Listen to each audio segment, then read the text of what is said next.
আল্লাহর বান্দি বাচ্চা নিয়ে লালন পালন করে, সংসার করে, পাইলে খায় না পাইলে নাই। কিন্তু কয়েকদিন ধরে ওই ঘরের মধ্যে দুর্ভিক্ষ চলতেছে, খানা নাই, বাচ্চাগুলো না খায় কান্না করে।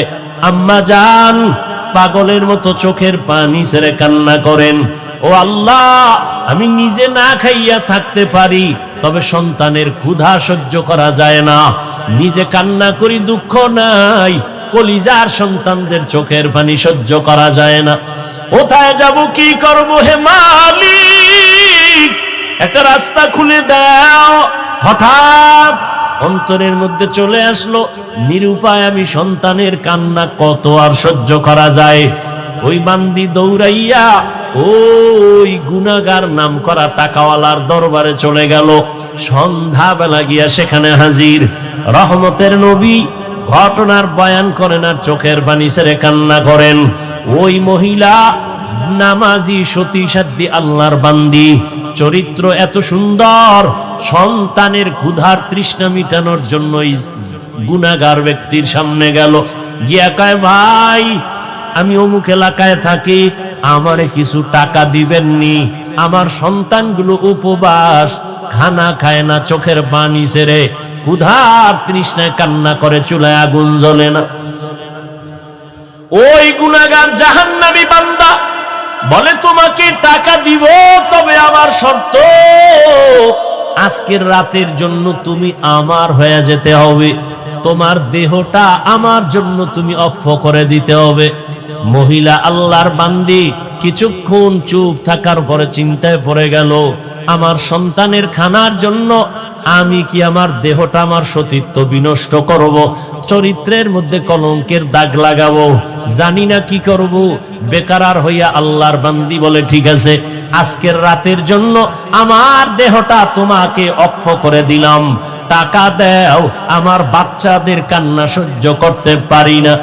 আল্লাহর বান্দি যখন এই কথা একমত, জাহান্নামী ওই গুনাহগার সুযোগ পেয়ে বলে, ঠিক আছে, টাকা তোমার জন্য রেখে দিলাম, চলো আমার খাস কামরায় চলো।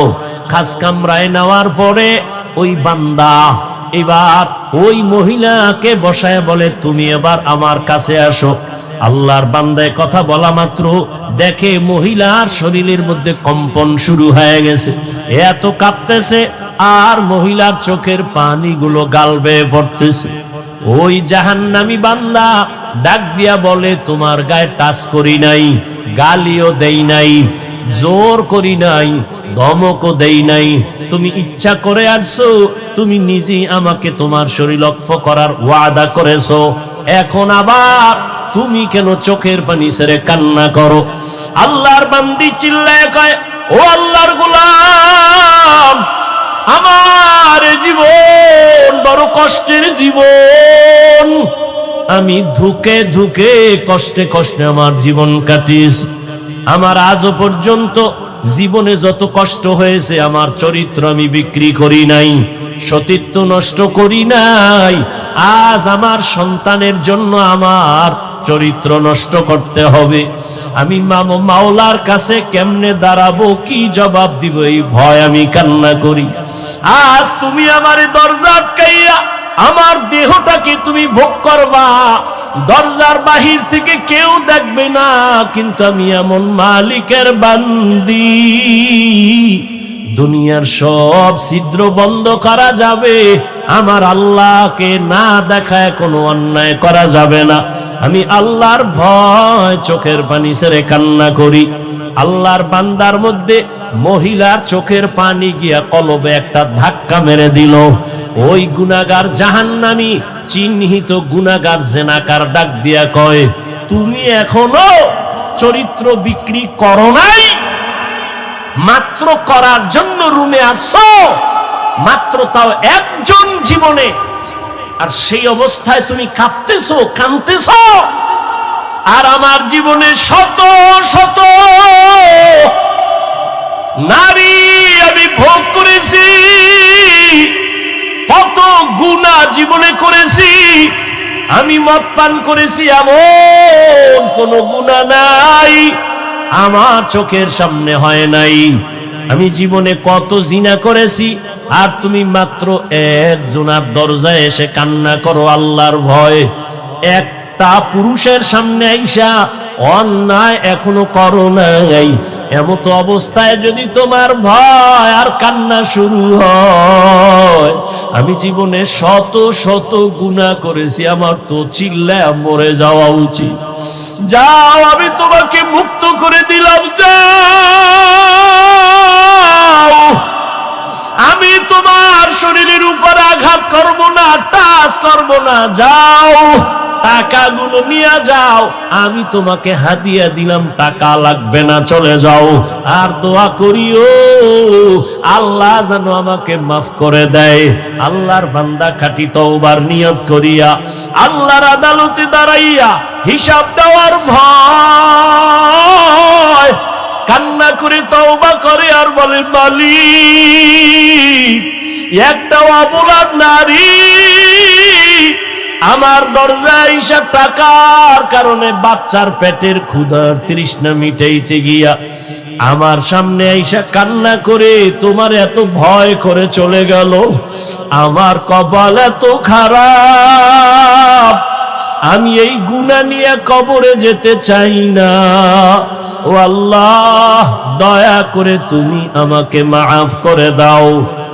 আল্লাহর বান্দা কান্না করে খাঁটি তওবা করিয়া এক পর্যায়ে শুরু করলো। হঠাৎ এক বেশি দিন আর বেঁচে থাকলো না, দুনিয়া থেকে বান্দা চলে গেল। ওই সময়ের নিয়ম ছিল যে ভালো হইয়া মরবে তার মরার পরে তার বাড়ির দরজায় লেখা থাকতো ওই দেশের ভাষায় লোকটা বড় ভালো। আর যদি কেউ অন্যায় করে মারা যাইতো, মরার পরে তার বাড়ির দরজায় লেখা হয়ে যাইতো। কে লেখতো জানা নাই, যে লোকটা খারাপ ছিল। ভালো লোক মারা গেলে ভালো লেখা ছিল। এই বান্দা যখন মরে গেল, সবাই জানছে ও তো বড় গুনাহগার মইরা গেছে, সবাই খুশি হয়ে গেছে। কিন্তু নজর দিয়ে দেখেন, ওই বান্দার বাড়ির দরজায় লেখা কদ গফারাল্লাহু লিল কিফল। কিফলি নামের এই বান্দা আল্লাহর পক্ষ থেকে ওই দরজায় কে যেন লেখা, আল্লাহ তোমাকে মাফ করে দিয়েছেন, তোমার কোনো গুনাহ নাই। লোকেরা ইশার সহ্য চিহ্নিত জিনাকার মদ পান করে, এই লোকটাকে কে মাফ করলো বা কেনই আল্লাহ মাফ করলো? তদন্ত করতে গিয়া এলাকাবাসী সব এক হইয়া তদন্ত করে দেখলো ওই মহিলার সাথে সম্পর্কের কথা। মহিলাকে ডাকা হলো, মহিলা সব ঘটনার বিবরণ দিয়া দিল। আমি আমার আল্লাহর আদালতে দাঁড়াইয়া হিসাব দেওয়ার ভয়ে, আমি টাকার লোভে আইসাও আমি কান্না করে যখন ফেললাম, ওই বান্দা আমার কান্না দেখে তার অন্তরের মধ্যে আল্লাহর ভয় চলে আসছে। আগুনের কাছে গেলে শরীরের মধ্যে তুমি আগুন না লাগাইলো গরম তাপ আসবে। আতরের দোকানে যদি যাও, তুমি আতর না কিনলো আতরের ঘেরান আসবে। ঠিক তাকওয়াওয়ালা আল্লাহওয়ালার সোহবতে যদি যায়, ওই বান্দার অন্তরে আল্লাহর মোহব্বত আসবে। ওই বান্দা গুনাহ থেকে বাঁচার জন্য তৈরি হয়ে যাবে। এই জন্য আল্লাহ বলেন, আমার আদালত বড় ভয়ঙ্কর। আমার আদালতে দাঁড়াইয়া হিসাব দেওয়ার ভয় যারা গুনাহ ছাড়বা, আমি আল্লাহ ওয়াদা করলাম তার ঠিকানা জান্নাতুল মাওয়া দান করব। এই জন্যই তো সাহাবায়ে কেরাম জান্নাতের টিকিট পাইয়াও তারা জীবনভর কান্না করেন। রহমতের নবী বলেন, আমি আয়েশা রাদিয়াল্লাহু আনহার হুজরায় ঘুমাচ্ছি এশার নামাজের পরে, আমার চক্ষু বন্ধ থাকলেও আমার অন্তর ঘুমায় না। রাতের গভীরে আমার হুজরার পাশেই তো মসজিদে নববী, রাতের গভীরে শুনি কান্নার আওয়াজ। এই রাতে কে কান্না করে? আমি ঘুম থেকে উঠা বের হইলাম, নজর করে দেখি মসজিদের মধ্যে জান্নাতি এক নাম্বারের সাহাবী আমার আবু বকর নামাজে দাঁড়ায় কান্না করে। আমি নামাজের পরে জিজ্ঞাসা করলাম, আবু বকর নামাজে দাঁড়াইয়া আপনি কেন কান্না করলেন? আবু বকর বলেন, ইয়া রাসূলুল্লাহ, আল্লাহর আদালতে দাঁড়াইয়া হিসাব দেওয়ার ভয় আমি কান্না করেছি। নবী বলেন, আবু বকর, আল্লাহ না আপনাকে জান্নাতের সুসংবাদ দিয়েছেন, এরপরও কেন কাঁদেন? বলে যে আল্লাহ আমাকে জান্নাতের সুসংবাদ দিলেন, ওই আল্লাহ যদি আবার কোনো আমলের কারণে আল্লাহ বেজার হয়, জান্নাতের সুসংবাদ বন্ধ হয়ে যাবে। আল্লাহর আদালতে দাঁড়াইয়া আমি কি জবাব দিব সেই ভয়ে কান্না করি। কারণ নবী আপনিই তো বয়ান করেছেন হাসরের ময়দান হবে বড় ভয়ঙ্কর, নারী আর পুরুষ সবাই উলঙ্গ হাসরের মাঠে দাঁড়াবে, নবীরা পর্যন্ত কান্নায় বিভোর হয়ে যাবে। সূর্যের গরমে গুনাহগারের মাথার মগজগুলো ভাতের মারের মতো ফুটতে থাকবে। ওই সময় নবীদের কান্নার আওয়াজ, মানুষগুলো উলঙ্গ দাঁড়াবে, জাহান্নামের গরম, সূর্যের গরমে মাটির জমিনটা তামা হয়ে যাবে। অন্যদিকে আমার আল্লাহ রাগান্বিত আওয়াজ দিয়া বলবেন, লিমানিল মুলকুল ইয়াউম লিল্লাহিল ওয়াহিদিল কাহ্হার। আল্লাহ এত আওয়াজ দিবেন কুদরতি জবানে, আল্লাহর রাগের আওয়াজটা এত ভয়ঙ্কর হবে, হাসরের ময়দানটা থরথর করে কেঁপে উঠবে। আবু বকর বলেন, ইয়া রাসূলুল্লাহ, ওই সময় কেউ কারো পরিচয় দিবে না।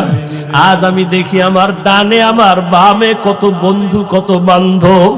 আমার বিপদ আসলে আমি বাবারে টেলিফোন করি, বাবা কই, মাকে বলি মা দোয়া করিও, বন্ধুদের বলি বন্ধু তাড়াতাড়ি আয়, আমার দুশমনকে মারতে হবে। আমার ডানে বামে ভক্তবৃন্দ কত আপনজন, কিন্তু না, কিয়ামতের ময়দানে আমি একা হয়ে যাব। যেই মা আমার জন্য এত পাগল, ওই মা পর্যন্ত কিয়ামতে পরিচয় দিবে না। ইয়াউমা ইয়াফিরুল মারউ মিন আখি ওয়া উম্মিহি ওয়া আবি ওয়া সাহিবাতিহি ওয়া বানি। ও আল্লাহর বান্দারা, ও তালিবুল ইলম ভাইরা, আল্লাহর মোহাব্বত নিয়ে কথা বলছি, আমি আমাকে বলতেছি, আপনাদের বলার কোনো বয়ান আমার নাই, ভাষাও নাই, তবে আমি কথা বলি আমার জন্য, আর আপনাদের দোয়া ছাড়া আমার কোনো পথ নাই। এরে আল্লাহর গোলাম, একটু চিন্তা করেন, আবু বকরের মতো ব্যক্তি যদি জাহান্নামের আযাবের ভয়, আল্লাহর আদালতে দাঁড়াইয়া হিসাব দেওয়ার ভয় যদি কান্না করেন, তাদের কত সুন্দর নামাজ, তাদের তেলাওয়াত কত সুন্দর, তাদের ইখলাস কত সুন্দর, তাকওয়া কত সুন্দর, তাদের আমানত কত সুন্দর, ওয়াদা কত সুন্দর, সন্তানের হক আদায় করে কত সুন্দর, তাদের পরিবারের হক আদায় করতে তারা কত সুন্দর। এরপরও জান্নাতের টিকিট আল্লাহ রাজি হইয়া তাদেরকে দিলেন, তারা চাইয়া আনেন নাই, আল্লাহ দয়া করে দিলেন। এরপরেও যদি তারা মরণ পর্যন্ত কান্না করেন, আরে তাহলে চিন্তা করা দরকার, আমি তো মানুষ হইতে পারি নাই, আমার তো নামাজ নাই, নামাজের মতো নামাজ পড়তে পারি না, যেইভাবে জিকির করলে আমার মালিক খুশি, ওইভাবে আমি আমার মালিকের ডাকতে পারি নাই, যেইভাবে তেলাওয়াত করলে আমার আল্লাহ খুশি হবেন, ওইভাবে হক আদায় করে তেলাওয়াত করতে পারি নাই। ওরে আল্লাহর হক তো আদায় করতে পারলামই না, অন্যদিকে বান্দার হক নষ্ট করে ফেলতেছি, মা বাবার হকের বিপরীতে মা বাবার সাথে বেয়াদবি। ওরে আমার মা বাবায় দোয়া করে আই চেয়ারে বসাই নাই, মা বাবায় চোখের পানি ছাড়ছেন, আমার জন্য দোয়া করেছেন, কিন্তু জিরি মাদ্রাসার চেয়ারে বসিয়া বয়ান করানোটা আমার মা আমাকে শিখান নাই, আমার আব্বা আমাকে বয়ান শিখান নাই, আমার হাতে ধইরা ধইরা বয়ান শিখাইছেন আমার উস্তাদ। দিন নাই রাত্র নাই, কত কষ্ট করে করে আমাকে লেখাপড়া শিখাইছেন। ওই উস্তাদের তো জীবনে কিছুই দিতে পারি নাই রে যুবক। ওই উস্তাদ আমার জন্য মানুষ বানানোর কত মেহনত করেছেন, আমাকে লেখাপড়া শিখাইলেন টাকার বিনিময়ে না, মোহব্বত দিয়া আমাকে আদওয়ালা বানায় দিলেন। তাহলে আমার মা বাবার হক আদায় আমি ব্যর্থ, আমার রুহানি বাবা আমার ওস্তাদদের সামনে আমি হক আদায় করতে গিয়া ব্যর্থ। এরপরে আমার জন্য আছে ওলামায়ে কেরাম মুরব্বিদের দোয়া, অথচ সেখানেও আমি ব্যর্থ। আরে মা, আল্লাহর হক যদি ত্রুটি হইয়াও যায় আল্লাহ নিজ কুদরতি দয়ায় মাফ করবেন, কিন্তু মা বাবার হক যদি নষ্ট করি আল্লাহ মাফ দিবেন না, কারণ বান্দার হক মা বাবায় যদি ক্ষমা না দেয় আল্লাহ দিবেন না। ওস্তাদের হক যদি নষ্ট করি আমার আল্লাহ ক্ষমা দিবেন না যতক্ষণ আমার ওস্তাদ আমারে ক্ষমা না দিবেন। আমার উলামায়ে কেরাম মুরব্বিদের যদি হক আদায় করতে না পারি আল্লাহ ক্ষমা দিবেন না যতক্ষণ তারা আমাকে ক্ষমা না দিবেন। ও আল্লাহর বান্দারা, চিন্তা করা দরকার। আল্লাহ এজন্যই তো মানুষকে চিন্তা ফিকির করার মতো মেধা দিছেন, পশুকে দেন নাই। এজন্য আল্লাহ বারবার বলেন আফালা তাতাফাক্কারুন, আফালা তাকিলুন, আফালা তুবসিরুন। ও মানুষ, একটু চিন্তা করো, আমি আল্লাহ তোমারে কত আদর করে বানাইছি। ও বান্দা, সাহাবায়ে কেরামের চিন্তা যদি করি তাদের তুলনায় তো আমার সারা দিন রাত্র গলায় রশি লাগায়া চিল্লায়া কান্না দরকার, কারণ আমি তো মানুষ হইতে পারি নাই। মানুষ আমাকে মাওলানা বইলা ডাক দেয়, মানুষ আমাকে সম্মানের চেয়ার আগায় দেয়, কিন্তু আমার জীবনের গুনার খবর যদি সবাই জানতো আমাকে চেয়ারে কেউ বসতে দিত না। আল্লাহ যে আমাকে এত সম্মান দিলেন, আমার গুনার খবর আমার মা বাবায় জানলে কেউ কাছে ডাকতেন না, আমার আপনজনেরা সবাই ঘৃণা করত। আল্লাহ কয় বান্দা দেখ আমি তোর কেমন দয়ার মালিক, তুই যত গুনাহ করেছো তোর মা জানে না, ভাই জানে না, বাবা জানে না, কেউ জানে না, কিন্তু আমি আল্লাহ তো জানি তুই কোন দিন কার বিরুদ্ধে কি কল্পনা করো, জবান দিয়া কার সাথে কি খারাপ কথা বলো, চরিত্র কিভাবে নষ্ট করো, কেউ দেখে না, আমি আল্লাহ দেখি আর জানি। আমি আল্লাহ সব জানিয়াও রাগ করিয়া তোর জন্য খানা বন্ধ করি নাই, সম্মান নষ্ট করি নাই, চেয়ারের থেকে ফালায়া দেই নাই, বরং আমি আল্লাহ দয়ার দরওয়াজা দিয়ে ডাকি বান্দা আয়, ওরে তওবার দরওয়াজায় ফিরিয়া আয়। যদি তওবা করিয়া বলতে পারো হে মালিক, 2 রাকাত নামাজ যদি ভোর রাত্রে পড়ো, নামাজের মধ্যে দাঁড়াইয়া তওবার নিয়তে 2 রাকাত নামাজ পড়ো। ওলামায়ে কেরাম নামাজ শিখাইছেন এইভাবে, নবীজি বলছেন নামাজ 2 রাকাত, আলহামদুর পরে সূরা মিলাও, সব ঠিক আছে, তবে সেজদায় গিয়ে একটু বাড়তি শব্দ বলবা। 4টা সেজদা হবে 2 রাকাত নামাজে, প্রত্যেকটা সেজদায় গিয়া মোহাব্বতের সাথে সেজদার তাসবিহ পড়ার পরে 4 বার বা 3 বার এই শব্দটা বলবা, ইয়া রব্বি গফিরলি, ইয়া রব্বি গফিরলি, ইয়া রব্বি গফিরলি। আবার সেজদায় গিয়া তাসবিহ শেষ করে আবার কান্না নিয়া বলো ইয়া রব্বি গফিরলি। ওই গভীর রাতে আমার মা ঘুমায়, বাবা ঘুমায়, আসমান জমিন নীরব, কেউ নাই।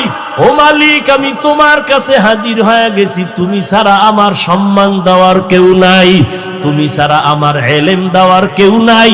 আমি একটু আগে মেহেরিয়া মাদ্রাসায় বলে আসছি, ও আমার ছাত্র ভাই, ওরে ইলম শিখতেছো তুমি, আমি তালিবুল ইলম।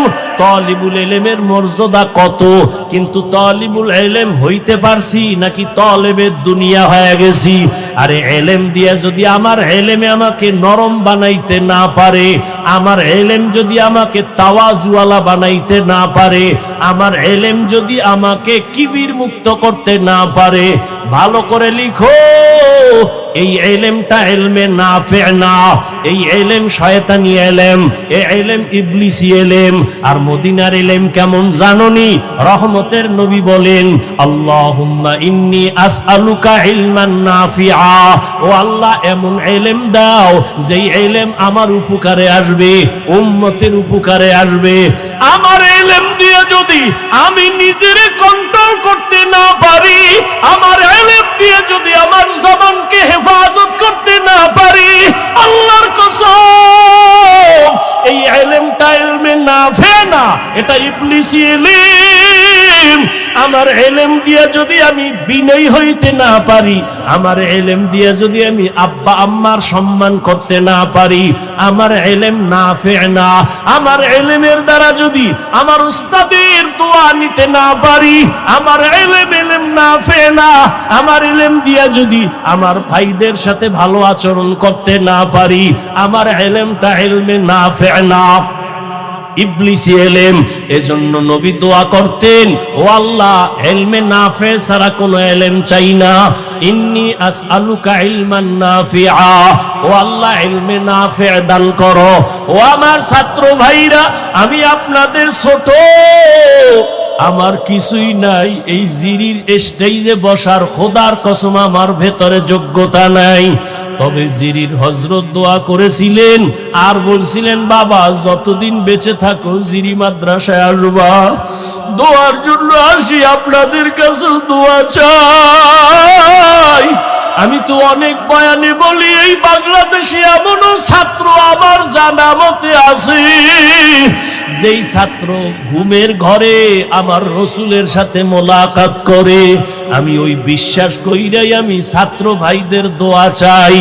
আপনাদের দোয়া আমার বড় সফলতার পুঁজি। আল্লাহর কাছে একটু নিজেরে পেশ করে, বয়স কত হয়ে গেল, কত ছাত্র জনতার আন্দোলনে কত ছাত্র মরে গেল, করোনায় কত প্রাণ চলে গেল। একদিন তো আপনি আমিও চলে যাব, কিন্তু ইলম দিয়া কি অর্জন করলাম? ইলম যদি আমাকে অহংকার বাড়ায় দেয়, আমার ইলম যদি আমাকে হিংসা বাড়ায় দেয়, তাহলে আমার ইলম দিয়া তো আল্লাহর মোহাব্বত পাওয়া যাবে না, মা বাবার দোয়া পাবো না, শিক্ষকের দোয়া পাবো না, মুরব্বী ওলামায়ে কেরামের দোয়া পাবো না, জীবনটা বড় ধ্বংস হয়ে যাবে। অতএব এখনো সময় আছে, তওবা করো। আবু বকর যদি নামাজে দাঁড়াইয়া জাহান্নামের ভয়ে কান্না করেন, ওমরে ফারুক যদি এত বড় ব্যক্তি হয়ে কান্না করেন, সাহাবায়ে কেরামরা কান্না করেন, আউলিয়ায়ে কেরামরা কান্না করেছেন, তাহলে আমাদের তো সারা জিন্দেগি কান্না করা উচিত। অথচ মোনাজাত দেই কিন্তু চোখে পানি আসে না।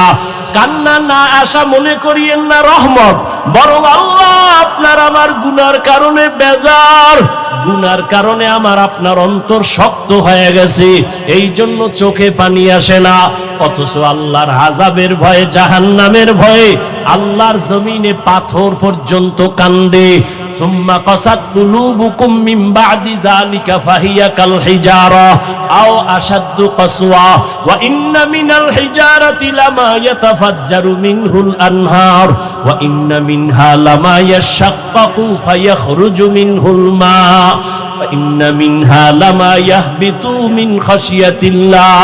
এই আয়াতের ব্যাখ্যা পড়া দেখেন, আল্লাহর জাহান্নামের ভয়ে পাথর কাঁদতেছে, পাথর কাঁপতেছে। মানুষ আমরা এত কেন খারাপ? আমাদের চোখে কেন পানি নাই?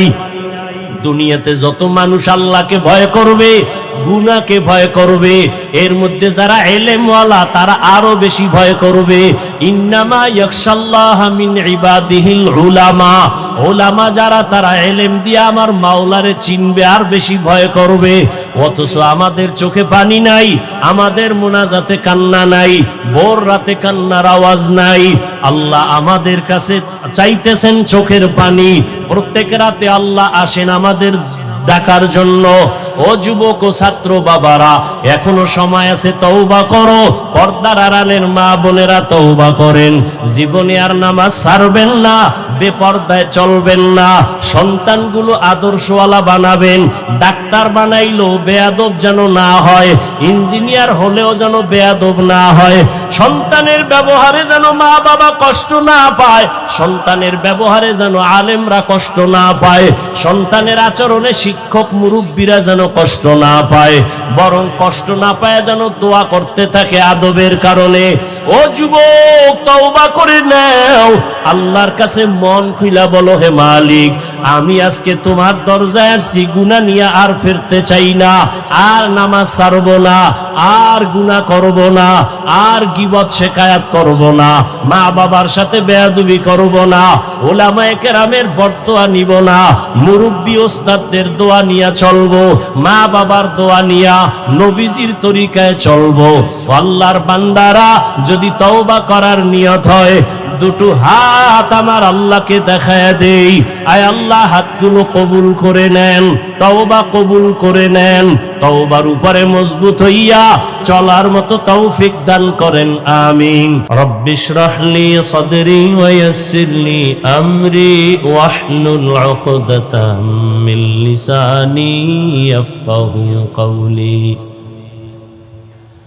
यहाँ हम सब मुसाफिर हैं, कब्र आखिर ठिकाना। यहाँ हम सब मुसाफिर हैं, कब्र आखिर ठिकाना।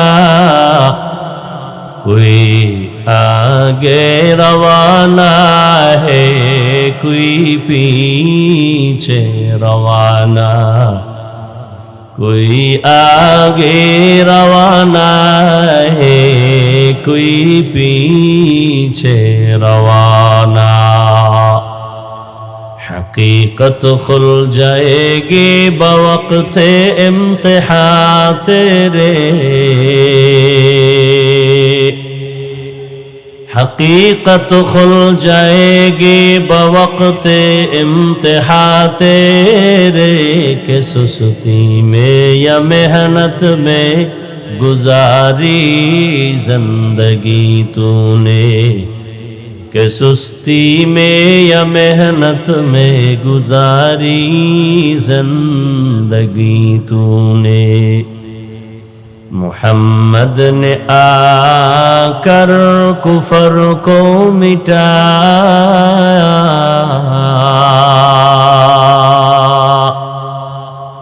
मोहम्मद ने आकर कुफर को मिटाया,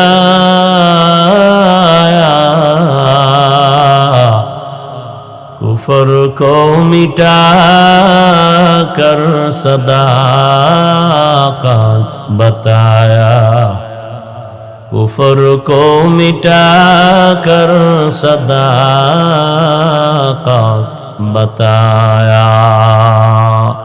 চট্টগ্রামের ঐতিহ্যবাহী জিরি মাদ্রাসা কর্তৃক আয়োজিত 2 দিন ব্যাপী বার্ষিক ইসলামী মহাসম্মেলনের আজ প্রথম দিন সমাপনী অধিবেশনে উপস্থিত মোহতারাম সম্মানিত সভাপতি,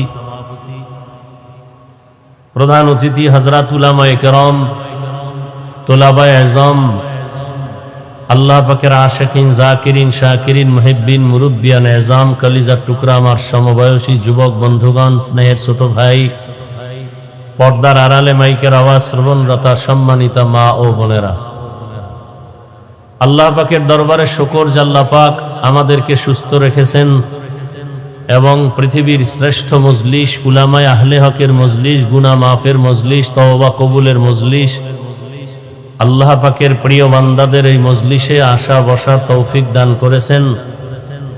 নিয়ামতের শুকর আদায়াতে পড়ি আলহামদুলিল্লাহ। দরুদ ও সালাম সাইয়্যিদুল মুরসালিন রাহমাতুল লিল আলামিন, শফিউল মুজনিবিন, খাতামুন নবিয়্যিন, সৈয়দুস সাকালাইন, ইমামুল মুরসালিন, শফিয়ে আযম, রসুল আকরম, রহমত আলম, নবিয়ুল আরব আল আজম, হাবিবে কিবরিয়া, আশরাফুল আম্বিয়া, সৈয়দুল আম্বিয়া, শফিয়ে মাহশর, সাকিয়ে কৌসর, আকায়ে নামদার, মদিনাহ কা তাজদার, আফতাবে নবুয়ত, ফখরে মওজুদাত, সৈয়দুল মখলুকাত, হযরত মুহাম্মদুর রাসূলুল্লাহ সাল্লাল্লাহু আলাইহি ওয়া আলিহি ওয়াসাল্লামের উপর সর্বোপরি শুকর যাদের অক্লান্ত পরিশ্রমের মাধ্যমে আজ সুন্দর আয়োজন, সময় পরামর্শ অর্থ দিয়ে দোয়া করে উপস্থিত হয়ে মাইক লাইট প্যান্ডেলের ব্যবস্থাপনার মাধ্যমে সহযোগিতা যারা করেছেন, প্রত্যেককেই আল্লাহ পাকে খিদমতের বরকতে দুনিয়াতে শান্তি, পরকালে চিরমুক্তির ব্যবস্থা করে দিন। দীর্ঘ সময় হযরত উলামায়ে কেরাম আলোচনা করেছেন দেশের শীর্ষস্থানীয় উলামায়ে কেরাম এবং আজকের এই মহতি সম্মেলনের মধ্যমণি হাজারো লাখো আলেমের উস্তাজ, উস্তাজুল উলামা, উস্তাজুল মুহাদ্দিসিন, পাকিস্তান থেকে আগত হযরতুল আল্লাম মুফতি ইলিয়াস গুম্মান দামাত বারাকাতুহুম, তথ্যবহুল কোরআন সুন্নাহ ভিত্তিক দিক নির্দেশনামূলক আলোচনা করেছেন, ইনশাআল্লাহ আগামীকালকেও করবেন। উলামায়ে কেরামের কথাগুলো উম্মাহকে সহি তরিকায় আমল করার তৌফিক দান করেন। উলামায়ে কেরামের ইজ্জতকে আল্লাহ বেশি বেশি বাড়ায় দেন। উলামায়ে কেরামের ইজ্জতকে হরণ করার জন্য বিভিন্নভাবে যারা প্রপাগান্ডা ছড়ায়, আল্লাহ তাদের হেদায়াত দান করেন। আমি আপনাদের প্রতি বছরের ন্যায় দোয়া নেওয়ার জন্য হাজির হয়ে দোয়া নিতেই আসছি। ভাই এই সাউন্ডটা বাড়ান যায় না মনিটরের? দোয়া সব থেকে একটা পুঁজি সফলতার জন্য। প্রতি বছরই আমি বলি, কিছু স্টেজে আমরা বয়ান করতে যাই বক্তা হিসেবে, কিন্তু কিছু স্টেজে যাই বয়ানের জন্য না, বয়ান করার জন্য যে মেডিসিন দরকার, বয়ান করার জন্য যে পাওয়ার দরকার, চার্জ দরকার, সে ঈমান ও আমলের ব্যাটারিতে চার্জ নেওয়ার জন্য আহলুল্লাহদের সোহবতে যাই, নেক নজর নেওয়ার চেষ্টা করি। কারণ আল্লাহওয়ালাদের নেক নজর বড় দামি একটি সম্পদ। এটা আওয়াজ বেশি হয়, ওইটা কম হয় কেন? সমান দেন। হাদিস শরীফে আল্লাহর রাসূল বলেন, ইত্তাকু ফিরাসাতাল মুমিন ফাইন্নাহু ইয়ানজুরু বিনূরিল্লাহ। মুমিনদেরকে আল্লাহ পাক ফেরাসাতের মাকাম দান করেন, বড় দামি একটি সম্পদ। তোমরা ভয় করো ওই ফেরাসাতের পাওয়ারকে। তারা এই ফেরাসাতের দরওয়াজা দিয়া অনেক কিছু অবলোকন করেন, অনুধাবন করেন, যেটা সাধারণ কেউ পারে না। আর এটা তাদের চামড়ার চোখে না, আল্লাহর দেওয়া নূরের আলো দ্বারা করেন। হাদিসের ভাষায় যেটাকে বলা হলো ফেরাসাত, কোরআনের ভাষায় এই পাওয়ারকে বলে ফুরকান। আর এই পাওয়ার আল্লাহ তাদেরকে দেন যারা মুজাহাদা করে তাকওয়ার উপর। ইয়া আইয়ুহাল্লাযীনা আমানু ইন তাত্তাকুল্লাহ ইয়াজআল লাকুম ফুরকানা। তো আমি আয়াত পড়েছি, নাজিয়াতের একটি আয়াত। আল্লাহ বলেন, ওয়া আম্মা মান খাফা মাকামা রাব্বিহি ওয়া নাহান নাফসা আনিল হাওয়া ফাইন্নাল জান্নাতা হিয়াল মাওয়া। আল্লাহ বলেন, আল্লাহর দরবারে দাঁড়াইয়া কিয়ামতের দিন হিসাব দেওয়ার ভয়ে যারা দুনিয়াতেই নিজেকে গুনাহের থেকে বাঁচাবে, গুনাহের থেকে নিজের নফসকে হেফাজত করবে, আল্লাহ বলেন তার ঠিকানা জান্নাতুল মাওয়া। এক টুকরো হাদিস পড়েছি, আল্লাহর রাসূল বলেন, আদ-দুনিয়া সিজনুল মুমিন ওয়া জান্নাতুল কাফির। দুনিয়া নামক গ্রহটা মুমিনদের জন্য একটি অশান্তির বেড়াজাল, জেলখানা। বেঈমান যারা, এদের জন্য শান্তির জায়গা বালাখানা। মুমিনদের জন্য দুনিয়াটা একটা জেলখানা। মানি জেলখানায় আসামি ঢুকলে যেমন স্বাধীনতা থাকে না, দুনিয়ার জেলখানায় যতক্ষণ মুমিন থাকবে তার স্বাধীনভাবে চলাফেরা করতে পারবে না।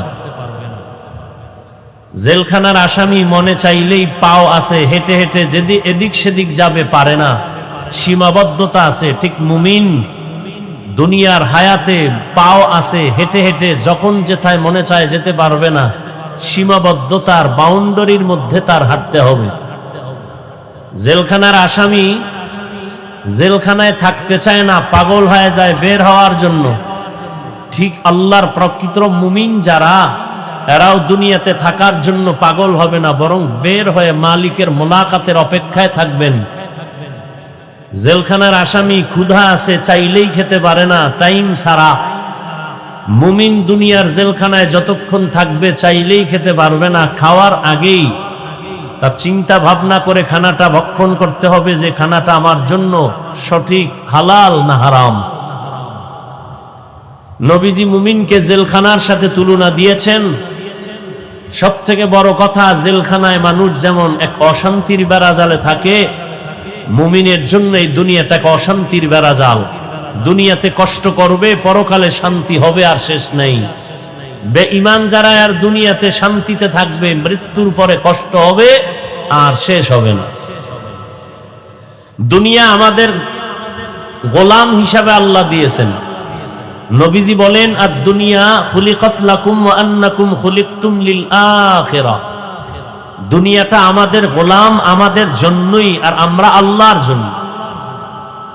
অতএব দুনিয়া আমাকে খুঁজবে, আমি আল্লাহকে খুঁজবো। টাকা আমাকে খুঁজবে, আমি আল্লাহকে খুঁজবো। সম্পদ আমাকে খুঁজবে, আমি আল্লাহকে খুঁজবো। কিন্তু এখন উল্টা হয়ে গেছে, আমি দুনিয়া খুঁজি, আল্লাহ আমাকে খুঁজে। কারণ কি? কারণ একটাই, বয়ান চলতেছে, দাওয়াত ও তাবলীগের বয়ান, পীর মাশায়েখের বয়ান, উলামায়ে কেরামের বয়ান, জুমার খতিবের বয়ান, আমলের খাতা শূন্য। এর একমাত্র কারণ জবাবদিহিতার ভয় আমাদের অন্তরে নেই। এজন্য আল্লাহ বলেন আমার কাছে দাঁড়ায়া হিসাব দিতে হবে। এই ভয় অন্তরে জমা করে যারা গুনাহ থেকে নিজেকে বাঁচাবে, সে বিনা হিসাবে জান্নাতি। বাদশাহ হারুন আর রশিদ তিনি ওলামায়ে কেরামদের ডাকলেন, একটা মজলিস মিলায়া বললেন, আপনারা বলেন তো আমি হারুন রশিদ বাদশাহ জান্নাতি না জাহান্নামী? ওলামায়ে কেরাম এক এক করে সবাই বললেন, জান্নাতের পথের কথা বলা যাবে, জান্নাতের কাজের কথা বলা যাবে, জান্নাতের নমুনা বলা যাবে, কিন্তু নিশ্চিত কাউকে বলা যাবে না আপনি জান্নাতি না জাহান্নামী, এটা বলা যাবে না। বলে যে বলতে পারবে সে তাকে পুরস্কৃত করব। সব মজলিসের ওলামায়ে কেরাম ব্যর্থ, এটা সম্ভব না। আপনি জান্নাতি না জাহান্নামী এটা কেমনে বলি? ওই মজলিসে 9 বছরের একটা বাচ্চা ছিলেন, বালক। সে দাঁড়ায় বললেন, যদি অনুমতি দেন আমি একটু কথা বলবো। বাদশাহ বলে বলো। বলে আপনার প্রশ্নটা আমাকে করার আগে আমি জবাব দিব, এটা আমার জব মানবেন কিনা? বলে হ্যাঁ মানবো, সঠিক হলে মানবো। তাহলে আমার প্রথম প্রশ্ন, যিনি প্রশ্ন করেন সে একটু হলেও দুর্বল, যার কাছে প্রশ্ন করেন জবাব দেনেওয়ালা একটু উপরে। বলে হ্যাঁ। কথাল চেয়ারটা ছেড়ে আমাকে বসায় নেন। বাদশাহ হারুন রশিদ কয়, জবাব যেহেতু দিবে ঠিক আছে, আমাকে নিচে বসার ব্যবস্থা করো আর ওকে চেয়ারে উঠাও। চেয়ারে উঠাইলেন। 9 বছরের বালক বলে, আপনার জীবনের হিসাবটা আমাকে বলুন। কি আপনার জীবনে এমন কোন সুযোগ হয়েছিল কিনা যে আপনি চাইলেই গুনাহ করতে পারবেন, কেউ আপনাকে বাধা দেয় না, কিন্তু আপনি আল্লাহর জন্য গুনাহ করেন নাই? বাদশাহ হারুন রশিদ বলে, হ্যাঁ অবশ্যই আমার জীবনে এমন বহু অবস্থা হয়েছে, আমি চাইলে অপরাধ করতে পারতাম মারাত্মক, কিন্তু আমি চাইয়াও সুযোগ ছিল, করি নাই, কেউ আমাকে বাধাও দেয় নাই। আল্লাহর আযাবের ভয় আমি গুনাহ থেকে নিজেকে বাঁচাইয়া দিছি। 9 বছরের বালক বলে, আপনি নিশ্চিত জান্নাতি। সুবহানাল্লাহ। না নিশ্চিত জান্নাতি। আলেমরা কয়, তুমি বললা কিভাবে? বলে দলিল নাও, চেঁচামেচি কেন? দলিল নাও, কোরআনের আয়াত, ওয়া আম্মা মান খাফা মাকামা রাব্বিহি ওয়া নাহান নাফসা আনিল হাওয়া ফাইন্নাল জান্নাতা হিয়াল মাওয়া। হর কে দারত খৌফে হকদার দিল মাদাম জান্নাতুল মাওয়া বেহদ উরা মাকাম। আল্লাহর ভয় যার অন্তরে জমা করে, মালিকের আদালতে দাঁড়াইয়া হিসাব দেওয়ার ভয়, যারা নিজেকে গুনাহ থেকে বাঁচাবে, আল্লাহ বলেন তার ঠিকানা জান্নাতুল মাওয়া। আয়াতের দ্বারা আপনি গুনাহ থেকে নিজেকে বাঁচাইছেন, আল্লাহ আপনাকে জান্নাত দিবেন, কোরআনের আয়াত। তাহলে এত বয়ান হচ্ছে, আমরা টুপিওয়ালা, দাড়িওয়ালা, আলেম, এরপরও আমাদের মনে হয় আমরা জান্নাতের দরজায় বসে আছি। কিন্তু আবার একটু গভীর চিন্তা করলে মনে হয় আমার মতো জাহান্নামী কেউ নেই। আমি মনে করি আমার মতো বড় বক্তা বাংলাদেশে কেউ নাই। তুমি কত বড়? অনেক বড়, অনেক বড়, অনেক বড়। কয় খতিব আজম সিদ্দিক আহমদ রাহমাতুল্লাহ আলাইহি থেকে বড়? কয় না। তুমি একজন বড় মুফতি সাহেব। বলে কত বড় তুমি মুফতি? বলে অনেক বড়। কত বড়? কয় মুফতি ফয়জুল্লাহ রহমাতুল্লাহ আলাইহি থেকে তুমি বড় নি? কয় প্রশ্নই করা যাবে না।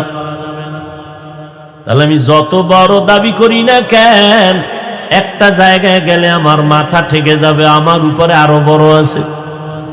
এজন্য নবী বলেন, মান তাওয়াজা লিল্লাহ রাফাআহুল্লাহ। নিজেকে যে আল্লাহর জন্য ছোট মনে করবেন, আল্লাহ পাক তার মর্যাদা অনেক উঁচু বানায় দিবেন। মেটা দো আপনা হস্তি কো अगर कुछ मर्तबा चाहो कि दाना खाक में मिलकर गले गुलजार होता है। নিজেকে যদি বড় বানাতে চাও হে মুমিন, বড়দের কদমে নিজেকে করে দাও বিলীন। দুনিয়ার লাইনে কেউ বড় হতে চাইলে বড়দের সংস্রব ছাড়া, সোহবত ছাড়া বড় হতে পারে না। একজন বড় ইঞ্জিনিয়ার যদি হতে চায়, লেখাপড়া সার্টিফিকেট যথেষ্ট না, একজন অভিজ্ঞ ইঞ্জিনিয়ারের পেছনে সময় দিয়া বড় হতে হয়। বড় একজন ডাক্তার যদি হতে চায়, লেখাপড়া সার্টিফিকেট যথেষ্ট না, একজন অভিজ্ঞ ডাক্তারের শরণাপন্ন হয়, ট্রেনিং দিতে হয়, প্র্যাকটিক্যাল। দুনিয়ার লাইনে যদি বড় হতে হলে দুনিয়ার বড়দের পেছনে সময় দিতে হয়। আখিরাতের লাইনে বড় হতে হলে বড়দের পেছনে কেন সময় দিতে হবে না? অবশ্যই হবে। দুনিয়াতে যারা বড় হয়েছেন, বড়দের সোহবত ছাড়া বড় হতে পারে নাই। আল্লাহর ভয় আমার অন্তরে নাই কেন? বয়ান তো আমরা কম জানি না, কিন্তু মানার হালাত দুর্বল কেন? জিকির করি অন্তর কাঁপে না, মোনাজাত ধরি চোখের মধ্যে পানি আসে না, নামাজে দাঁড়াই মালিকের দরবারে দাঁড়াইছি সেই খেয়ালটা পর্যন্ত অন্তরে কেন আসে না? এর একমাত্র কারণ, এর আল্লাহর আদালতে দাঁড়ায় হিসাব দেওয়ার ভয় আমার অন্তরে নাই। আর আল্লাহর জাতের সিফাতুর কসম, ততদিন পর্যন্ত আল্লাহর ভয় অন্তরে জমা হবে না যতদিন পর্যন্ত আল্লাহর প্রিয় বান্দাদের সোহবত আর নেক নজর লাগবে না। আল্লাহওয়ালাদের নেক নজর বড় দামি এক সম্পদ। নজর লাগছে তো আল্লাহ পাক দরজা খুলে দিছেন। রহমতের নবীর হাতে হযরত আলী 11 বছরে হাতটা লাগায় দিলেন। নবী কলিজা ভরে দোয়া করলেন, আনা দারুল হিকমা ওয়া আলিউন বাবুহা। আমি মুহাম্মদ ইলম ও হিকমতের ঘর, আর এই ইলমের দরওয়াজা হলো আমার আলী। এতদিন ছিল চাচাতো ভাই, এখন আলী নবীর সাহাবী, কিছুদিন পরে হবেন হযরত আলী নবীর জামাতা। সোহবত আজকে গুনাহ গুনাহ গুনাহ গুনাহ। বয়ান তো সব জানি, মিথ্যা কথা বলা হারাম তারপরও বলি, গালি দেওয়া হারাম তারপরও দেই, ধোকা দেওয়া হারাম দেই, অহংকার হারাম করি, অন্যকে হিংসা করা হারাম করি, নিজেকে বড় মনে করা হারাম করি, গান শোনা হারাম শুনি, বেগানার দিকে নজর দেওয়া হারাম দেই, গীবত করা হারাম জানি করি। কেন? আল্লাহর আদালতে দাঁড়ায় যে আমার হিসাব দিতে হবে, জবাবদিহিতার ভয় আমার অন্তরে নাই। ততদিন পর্যন্ত এই অবস্থা অন্তরে আসবে না যতদিন পর্যন্ত আল্লাহ পাকের প্রিয় বান্দা যাদের অন্তরে ভয় আছে, এদের সংস্রব নেক নজর না লাগবে। হাদিসে পাকে একটি ঘটনা আমি খুব 5-10 মিনিটে শেষ করে দেব ইনশাআল্লাহ। হাদিস শরীফে রাসূল একটি ঘটনা বর্ণনা করেন। বনি ইসরাইলের একজন আল্লাহর গোলাম জীবনভর গুনাহ করে করে করে করে জীবনটা নষ্ট করে ফেলেছে, এমন কোন গুনাহ নাই করে নাই। জীবনে পরিচিত লাভ করলো গুনাহগার, জেনাকার, মদের বোতল নিয়ে থাকে, ভাষা এত খারাপ, কিন্তু অপরাধ করে করে সন্ত্রাসী স্টাইলে টাকার পাহাড় গড়ে ফেললো। আল্লাহর কুদরতের পরীক্ষা, ওই এলাকার পার্শ্ববর্তী একটা জায়গায় এক আল্লাহর বান্দি বাচ্চা নিয়ে বসবাস করে। ওই ঘরের মহিলা আল্লাহর পেয়ারা বান্দি, নামাজ পড়ে আল্লাহর মোহাব্বত নিয়ে চলে, সন্তান লালন পালন করে। কিন্তু এমন এক হালাত, আল্লাহর প্রিয় বান্দাদের উপরেই তো বারবার আল্লাহ পরীক্ষা দিবেন, পরীক্ষা আসবে। قال النبي صلى الله عليه وآله وسلم من يريد الله به خيرا يصيب منه। পয়গম্বর বলেন, আল্লাহ যাকে বেশি আদর করেন, মোহাব্বত করেন, তাকে মুসিবতের দ্বারা পরীক্ষা নিবেন। আর আল্লাহ বলেন, আমি দুনিয়ায় মানুষ পাঠাইছি একটা পরীক্ষা নেওয়ার জন্য, কোন বেঈমানের জন্য পরীক্ষা নাই। যারা কালেমার রশি গলায় লাগাবে তাদের জন্য পরীক্ষা। ওয়ালানাবলুওয়ান্নাকুম বিশাইইম মিনাল খাউফি ওয়াল জুই ওয়া নাকসিম মিনাল আমওয়ালি ওয়াল আনফুসি ওয়াস সামারাত ওয়া বাশশিরিস সাবিরিন। আল্লাহ তাআলা বলেন, মুমিনকে আল্লাহ অবশ্যই পরীক্ষা করবেন, ভয়ের মাধ্যমে, ক্ষুধার মাধ্যমে, ওয়া নাকসিম মিনাল আমওয়াল, সম্পদের ঘাটতির দ্বারা, সম্পদের ঘাটতির মাধ্যমে, ওয়াস সামারাত, এবং ফসলের দ্বারা, আল্লাহ জীবনের ঘাটতির দ্বারা পরীক্ষা নিবেন। সুসংবাদ তাদের জন্য যারা সাবিরিনদের অন্তর্ভুক্ত। দুনিয়াটা পরীক্ষার হাল। যারা আল্লাহর মোহাব্বত নিয়ে বেশি আগাবে তাদের উপরে বেশি বিপদ চেপে আসবে। তবে আল্লাহ পাক সান্ত্বনার বাণী দিয়া বলেন, আম্মা ইউজিবুল মুযতাররা ইযা দাআ। ও মুমিন, মুসিবত আসবে, কোনো চিন্তা নাই। তবে যদি তুমি মুসিবতে পড়ে আল্লাহকে ডাক দাও, আল্লাহ পাক কুদরতি জিম্মায় তোমার মুসিবত তোমাকে স্পর্শ করার আগে দূর করে দিবেন, হেফাজত করবেন। মুসিবত আসাটা মুমিনদের জন্য একটা বড় নেয়ামত। আল্লাহ পাক কুদরতি পরীক্ষায় মুমিনদের মুসিবত দেন। আল্লাহর বান্দি বাচ্চা নিয়ে লালন পালন করে, সংসার করে, পাইলে খায়, না পাইলে নাই। কিন্তু কয়েকদিন ধরে ওই ঘরের মধ্যে দুর্ভিক্ষ চলতেছে, খানা নাই, বাচ্চাগুলো না খায় কান্না করে। আম্মা জান পাগলের মতো চোখের পানি ছেড়ে কান্না করেন, ও আল্লাহ, আমি নিজে না খাইয়া থাকতে পারি, তবে সন্তানের ক্ষুধা সহ্য করা যায় না। নিজে কান্না করি, দুঃখ নাই, কলিজার সন্তানদের চোখের পানি সহ্য করা যায় না। কোথায় যাব, কি করব, হে মালিক, একটা রাস্তা খুলে দাও। হঠাৎ অন্তরের মধ্যে চলে আসলো, নিরুপায় আমি, সন্তানের কান্না কত আর সহ্য করা যায়। ওই বান্দি দৌড়াইয়া ওই গুনাহগার নাম করা টাকাওয়ালার দরবারে চলে গেল। সন্ধ্যাবেলা গিয়া সেখানে হাজির। রহমতের নবী ঘটনার বয়ান করেন আর চোখের পানি ছেড়ে কান্না করেন।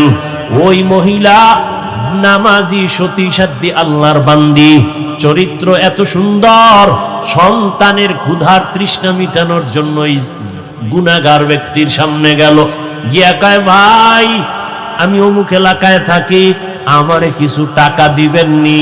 আমার সন্তানগুলো উপবাস, খানা খায় না, চোখের পানি ছেড়ে ক্ষুধার তৃষ্ণায় কান্না করে, চুলায় আগুন জ্বলে না।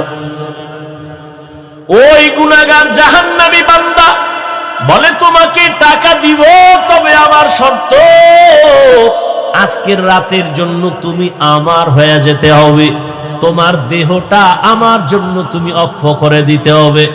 মহিলা আল্লাহর বান্দি কিছুক্ষণ চুপ থাকার পরে চিন্তায় পড়ে গেল, আমার সন্তানের খানার জন্য আমি কি আমার দেহটা, আমার সতীত্ব বিনষ্ট করব, চরিত্রের মধ্যে কলঙ্কের দাগ লাগাবো, জানি না কি করব।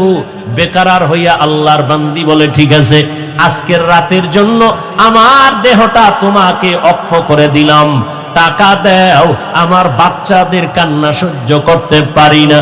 আল্লাহর বান্দি যখন এই কথা একমত, জাহান্নামী ওই গুনাহগার সুযোগ পেয়ে বলে, ঠিক আছে, টাকা তোমার জন্য রেখে দিলাম, চলো আমার খাস কামরায় চলো।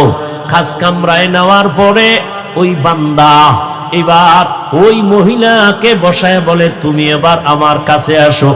আল্লাহর বান্দায় কথা বলা মাত্র দেখে মহিলার শরীরের মধ্যে কম্পন শুরু হয়ে গেছে, এত কাঁপতেছে, আর মহিলার চোখের পানিগুলো গাল বেয়ে পড়তেছে। ওই জাহান্নামী বান্দা ডাক দিয়া বলে, তোমার গায়ে টাচ করি নাই, গালিও দেই নাই, জোর করি নাই, ধমকও দেই নাই, তুমি ইচ্ছা করে আসছো, তুমি নিজেই আমাকে তোমার শরীর লক্ষ্য করার ওয়াদা করেছো, এখন আবার তুমি কেন চোখের পানি ছেড়ে কান্না করো? আল্লাহর বান্দি চিল্লায় কয়, ও আল্লাহর গোলাম, আমার জীবন বড় কষ্টের জীবন, আমি ধুকে ধুকে কষ্টে কষ্টে আমার জীবন কাটিয়েছি। আমার আজও পর্যন্ত জীবনে যত কষ্ট হয়েছে, আমার চরিত্র আমি বিক্রি করি নাই, সতীত্ব নষ্ট করি নাই। আজ আমার সন্তানের জন্য আমার চরিত্র নষ্ট করতে হবে। আমি মাওলার কাছে কেমনে দাঁড়াবো, কি জবাব দিব, এই ভয় আমি কান্না করি। আজ তুমি আমারে দরজা আটকাইয়া আমার দেহটাকে তুমি ভোগ করবা, দরজার বাহির থেকে কেউ দেখবে না, কিন্তু আমি এমন মালিকের বান্দি, দুনিয়ার সব ছিদ্র বন্ধ করা যাবে, আমার আল্লাহকে না দেখায় কোনো অন্যায় করা যাবে না। আমি আল্লাহর ভয় চোখের পানি ছেড়ে কান্না করি। আল্লাহর বান্দার মধ্যে মহিলার চোখের পানি গিয়া কলবে একটা ধাক্কা মেরে দিল। ওই গুনাহগার জাহান্নামী চিহ্নিত গুনাহগার জেনাকার ডাক দিয়া কয়, তুমি এখনো চরিত্র বিক্রি করো নাই? মাত্র করার জন্য রুমে আসছো, মাত্র তাও একজন জীবনে, আর সেই অবস্থায় তুমি কাঁদতেছো, কাঁদতেছো। আর আমার জীবনে শত শত নারী আমি ভোগ করেছি, কত গুনাহ জীবনে করেছি, আমি মদ পান করেছি, এমন কোন গুনাহ নাই আমার চোখের সামনে হয় নাই। আমি জীবনে কত জিনা করেছি, আর তুমি মাত্র একজনের দরজায় এসে কান্না করো আল্লাহর ভয়। একটা পুরুষের সামনে আইসা অন্যায় এখনো করো নাই, এমত অবস্থায় যদি তোমার ভয় আর কান্না শুরু হয়, আমি জীবনে শত শত গুনাহ করেছি, আমার তো চিল্লায় মরে যাওয়া উচিত। যাও, আমি তোমাকে মুক্ত করে দিলাম, যাও,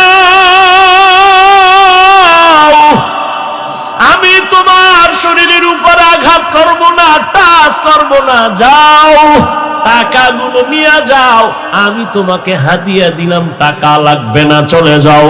আর দোয়া করিও আল্লাহ যেন আমাকে মাফ করে দেয়। আল্লাহর বান্দা খাঁটি তওবার নিয়ত করিয়া আল্লাহর আদালতে দাঁড়াইয়া হিসাব দেওয়ার ভয়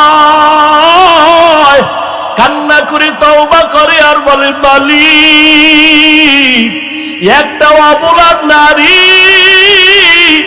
আমার দরজায় আইসা টাকার কারণে বাচ্চার পেটের ক্ষুধার তৃষ্ণা মিটাইতে গিয়া আমার সামনে আইসা কান্না করে তোমার এত ভয় করে চলে গেল। আমার কপাল এত খারাপ, আমি এই গুনাহ নিয়ে কবরে যেতে চাই না। ও আল্লাহ, দয়া করে তুমি আমাকে মাফ করে দাও। আল্লাহর বান্দা কান্না করে খাঁটি তওবা করিয়া এক